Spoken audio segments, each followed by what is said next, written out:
Hello again, and welcome to Sailboat Ads: The Good, the Bad, and the Ugly. Uh, I did a I did a video a couple weeks ago, boats in Fort Lauderdale, ugly ones, and I got the most views I've ever had by a huge margin. So I thought, well, I'll just copy that model, and I did basically the same thing also in Fort Lauderdale, and I got 6 views. So I can't figure out what's going on. So if anybody's got any genius ideas as to what's happening and how I can expand this, let me know.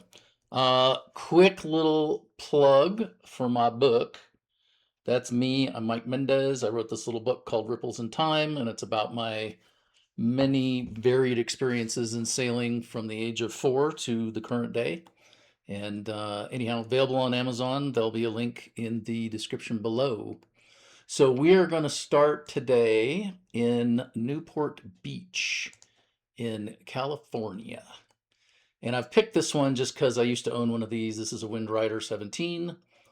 And I absolutely hated it. I hated it. You have to sit, you have foot steering, you sit in a little cockpit back here.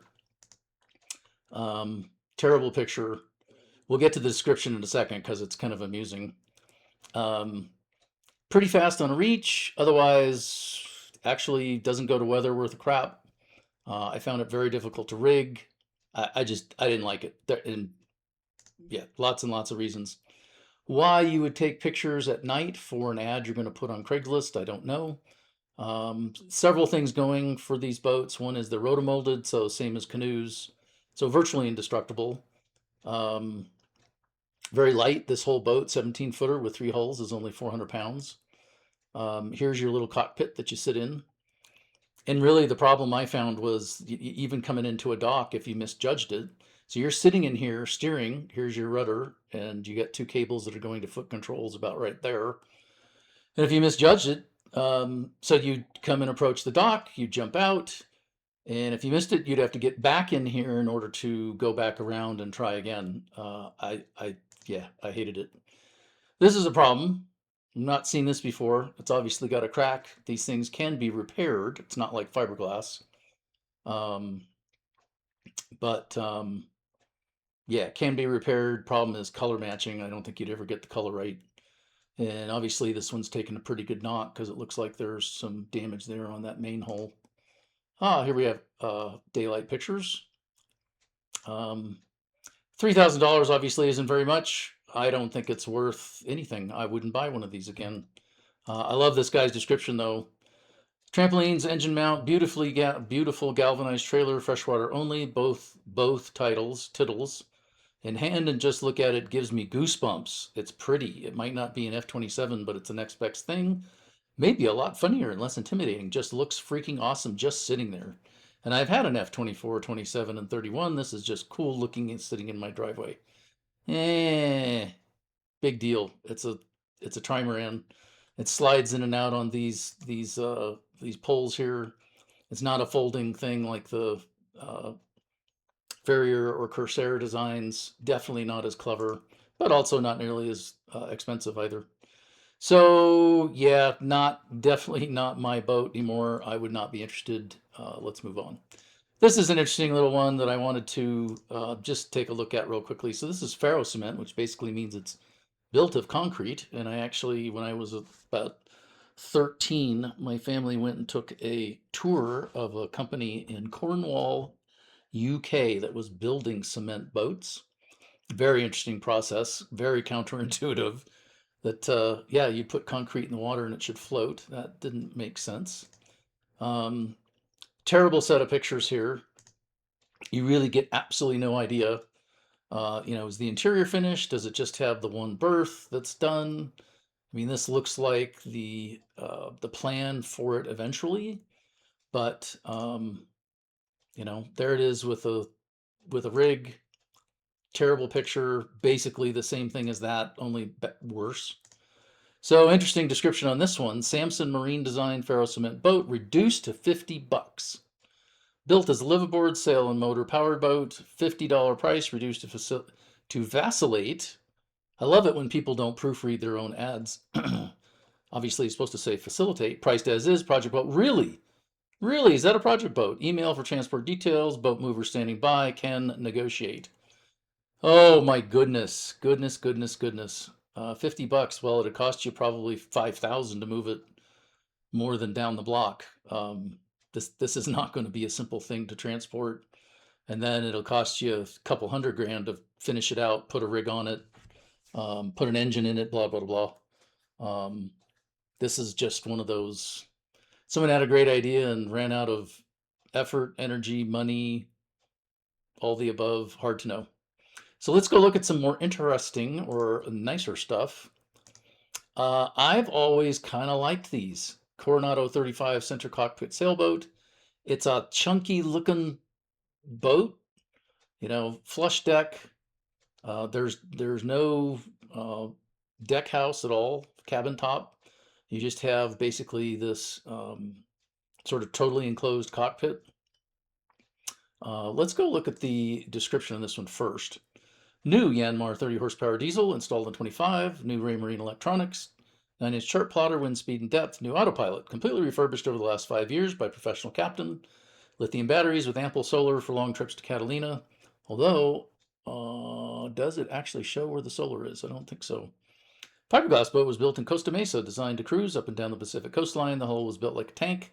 That is probably not an exaggeration. 1972, people were building very robust fiberglass boats before they started cheaping them out. Located in Newport Harbor, and mooring is also available. This is really important if you live in Southern California,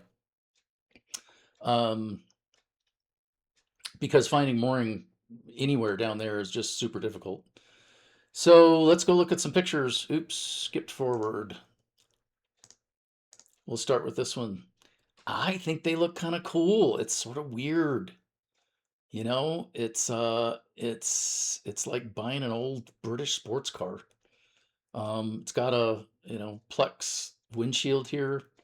My guess is that if you got some big waves over the bow, it'd probably make its way into the cockpit and you'd get wet. But interesting that this color to me looks very different in this picture from this picture. This one looks to have a bimini, roller furling. Here it looks very short and stubby. My guess is that somehow this got shrunken. Looks like you've got nice cockpit cushions, good steering pedestal. Yep, there's your bimini. There's your brand new electronics. Very, very nice. And then an old picture of the interior. So not new pictures of the interior, which is very suspicious to me. I do not understand why you wouldn't take pictures of the interior if it was in good shape. Great, you've got an owner's manual. I don't care. And I don't think most people would care. Here's another brochure photo. There's another one at the dock. There is a profile. Here's your interior. It'd be nice to see what this space actually looks like, because actually we haven't seen anything except the one old photo of this settee right here. So I'm not sure what the seller is thinking. Coronado had a pretty good reputation back in the day, and lots of money spent on expensive things. And anyhow, if I lived in Southern California, I would definitely go look at this. I'm not sure I would ever buy one of these, but it's such a cool, funky kind of design. Probably doesn't sail great. My guess is docking this boat in a crosswind would be an absolute nightmare, because there is so much freeboard here between the water and the tow rail. That's a lot of area for wind to push on. All right, moving on to our next, and I think we get to a really, really nice one here. Yachtsman's Dream. This is a really pretty boat. I don't know what 120 MDR means. Should have looked that up. We'll read the description first. 1942, 2000. 42-foot Bavaria Yachtsman's Dream. German-built mastery, superb layout, turnkey, 800 hours. It's like a new yacht. 3 cabins, 2 heads, swim step. Huge galley and salon, Volvo diesel. In-mast rigging, roller furling, Simrad touchscreen. The yacht to own, 120,000. Lessons, delivery, logistical support, all-inclusive. Calls only. Wonder if this is a broker or it looks like, a brokerage label here on these pictures. So hence why they might offer lessons and that kind of thing. So we have two different pictures here. My guess is this is a stock picture from Bavaria back in the day. It actually has a German flag, and the it's got a Dodger where this boat has both a Dodger and a little Bimini. And I love the looks of these because they remind me so much of Swan, and clearly um, the you know this factory was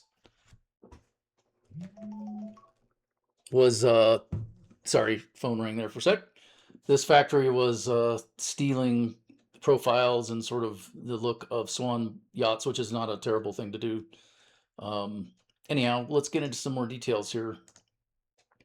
Love the stern treatment here. You've got a swinging um, kind of door that lets you out onto the sugar scoop, which for a 2000 boat is fairly unusual. Nice swim ladder. You've obviously got a shower. This looks like some kind of fill, either fuel or water. My guess is that's probably fuel. Um, Nice furler. No anchor on the bow, which is a little odd. Some not very great profile pictures. You do have teak decks. Teak decks look like they're in decent shape, and they look like they are glued, not screwed, which is a good thing. However, if they are original and they are 26 years old, their life might be short at this point. Really nice cockpit, well protected. These look like very comfortable cockpit combings. You've got a nice pedestal there with your electronics. I love the blue stripe. I just think it adds a real nice piece of class to it. You've got, this is probably teak tow rail, very very pretty. Gotta maintain that though. And then we go down below. I don't know my woods very well. My guess is because of the red color, this is probably cherry and not teak. Um, and this is also kind of an unusual boat in that there seem to be different species of wood. This looks like the same as we just saw. That looks distinctly lighter than, that. Maybe it's just the way the flash went. This looks like a really lovely table area. Full U-shaped settee with a bench on the side. Definitely could seat a big crowd there. Bookshelves. Quality of the joinery here is just absolutely spectacular. Um, Love the headliner with the strips of wood in there. Obviously, lots and lots of electric lights as well as a nice big skylight. Here's your galley, cold storage, a nice, looks like a 3 burner with an oven, double sink, big TV. All the modern conveniences. I'm not sure why they did. They have two different sort of formats of pictures in here. It looks odd. And I don't hate this design. A lot of 40-footers put the galley around the companionway like smaller boats do, or they tuck it off to the side. I kind of like the inline galley here. I think it gives the cook a lot more space. You can't communicate with the cockpit as well, but it looks to me like this would be a great place to cook even underway. You've got some place to brace yourself. Yeah, very nice. You've obviously got a dedicated chart table. This is forward. Very nice, almost walk around queen, although oddly shaped. You'd have to be creative with your sheets and how you tucked them in. I believe this is a quarter berth that's tucked under the cockpit. That looks a little claustrophobic. This is back forward looking aft through the main cabin. And you do get a sense of nice scale. And I like this design. I like having the primary cabin being forward as opposed to aft. Particularly useful if you're doing a lot of anchoring and you want to be right where the air is coming across the boat. Look at this. Look at this nav station. Wow. Electrical panel, VHF. You've got some other readouts. Huge chart table, and I'm sure this lifts. Yep. Put your charts under there, half folded. There's your Volvo Penta. You can just see, I think you can just make out that says Penta. Um, and then your head. Now, is this two head or one head? You know, it'd be nice on boats like this that are not all that common to have, you know, a layout to see where, you know, is it one or two heads, those kinds of things. It's got a little solar panel here. There's a lot to like about this boat. Is it worth 120,000? If it's been maintained and serviced as nicely as it appears in these photos, I'd say probably yes. This is going to be a great sailing boat. It would be a great boat for a couple of couples or family with some kids. Lots of space, reasonable passage making. You know, there's no mention in the description about sails, but obviously it has an in-mast furler. Not my favorite. Obviously, you've got a furler on the jib jenny. Yeah, this would be a really nice boat for some extended cruising. So I think that's it for today. Four very interesting boats in Southern California. We were around the Santa Monica, Englewood, you know, Malibu's down the coast here. There's Long Beach. Yeah, this is actually pretty close to where I just went and picked up my little boat. Um, nice trip over to the West Coast. Hope you guys enjoyed it. Um, I will see you next time. Don't forget to check out my little book called Ripples in Time. Spent a lot of time on it, had a lot of fun writing it, and I think for the average sailor, I think lots to enjoy in there. So thanks for checking in, and I will see you next time.